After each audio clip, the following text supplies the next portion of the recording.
Hello दोस्तों, नमस्कार। उन्मुक्त स्टडी सेंटर में आप सभी का स्वागत है।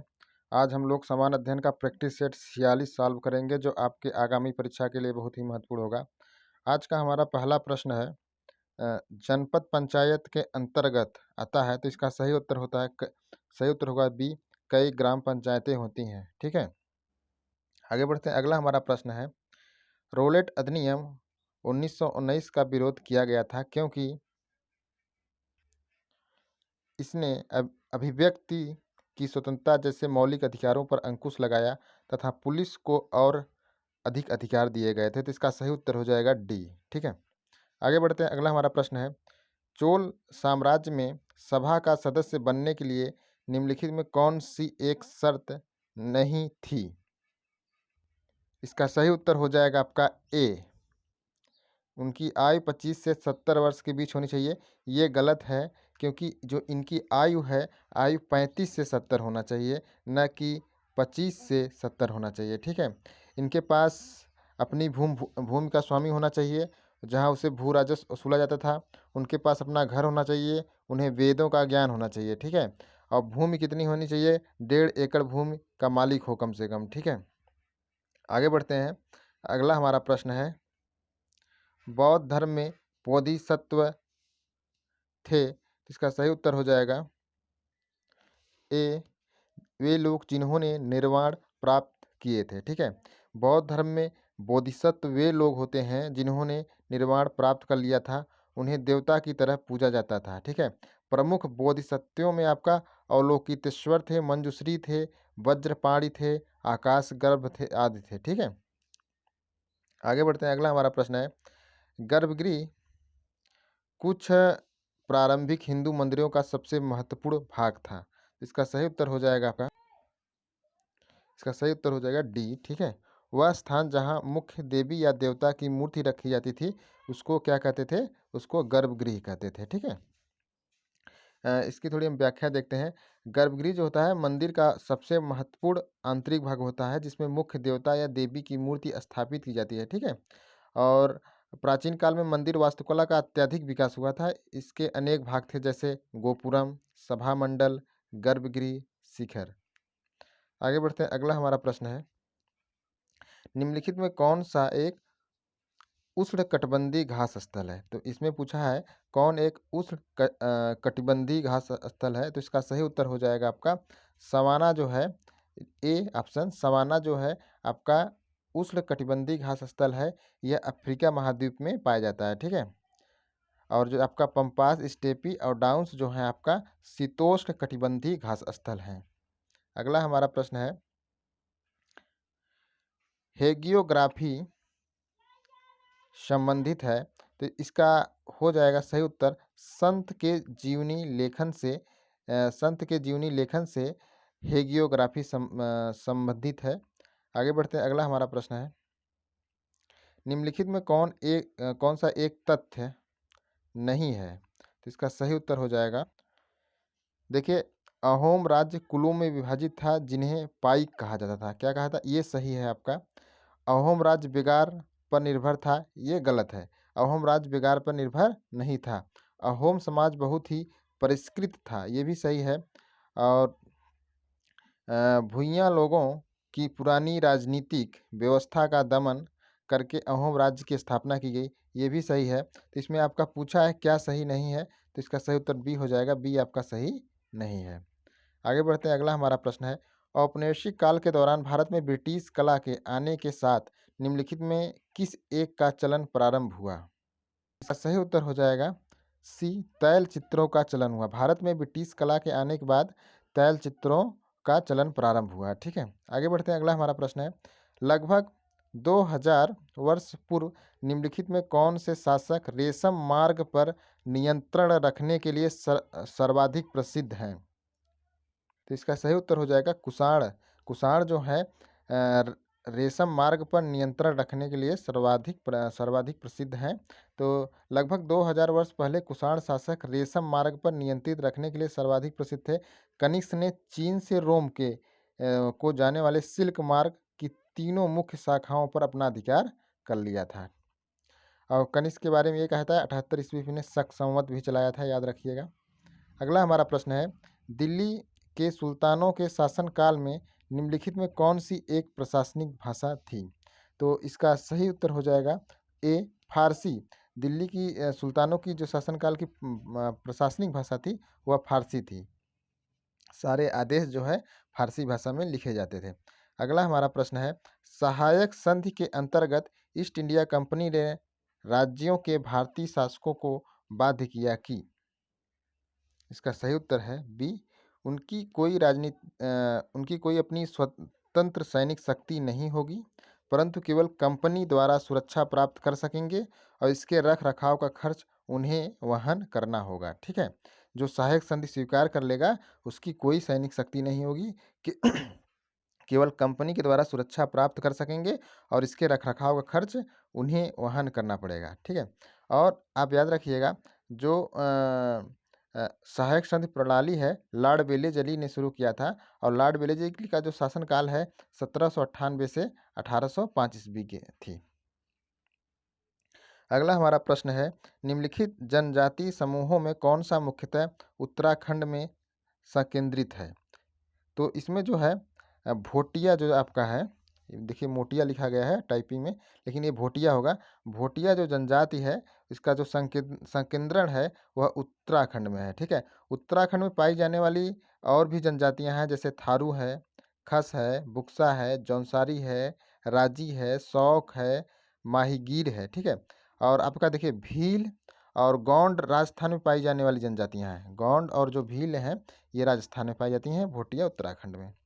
अगला हमारा प्रश्न है, निम्नलिखित में भारत का निम्नलिखित में कौन सा एक राज्य कलमकारी छापे के लिए लोकप्रिय है?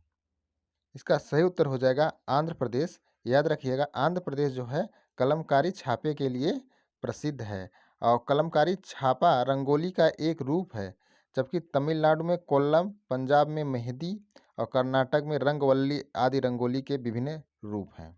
ठीक है, याद रखिएगा आंध्र प्रदेश कलमकारी छापे के लिए प्रसिद्ध है और कलमकारी के छापा क्या है? रंगोली का एक रूप है। ठीक है, और तमिलनाडु में इसे कोल्लम, पंजाब में इसे मेहंदी, कर्नाटक में इसे रंगवल्ली आदि नाम से जाना जाता है।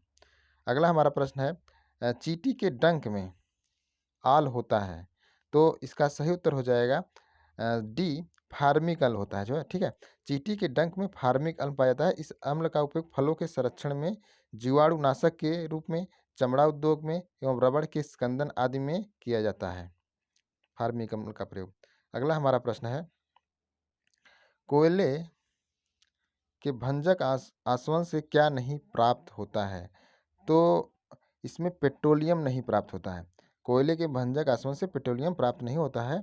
इसके द्वारा कोक प्राप्त होता है, कोयला प्राप्त होता है, गैस, कोल तार, अमोनिया आदि प्राप्त होता है। ठीक है, ये तीनों प्राप्त होते हैं लेकिन पेट्रोलियम प्राप्त नहीं होता है।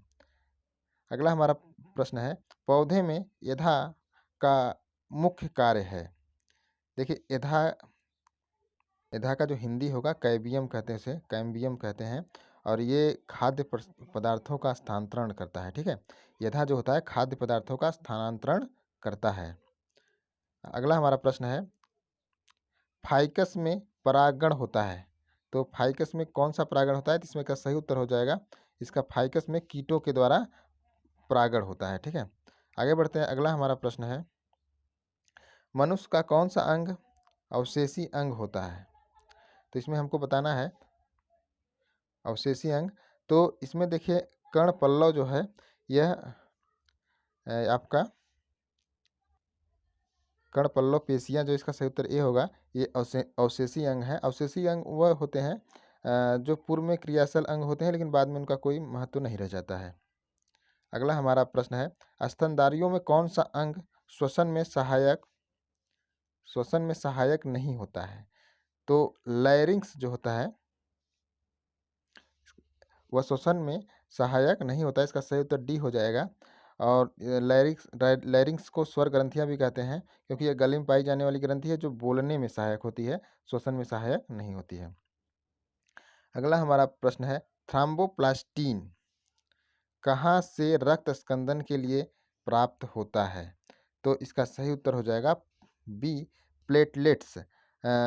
रक्त स्कंदन में सहायक थ्रोम्बोप्लास्टिन रक्त में उपस्थित प्लेटलेट्स से प्राप्त होता है। अगला हमारा प्रश्न है एंटी अमीबिया हिस्टोलिटिका।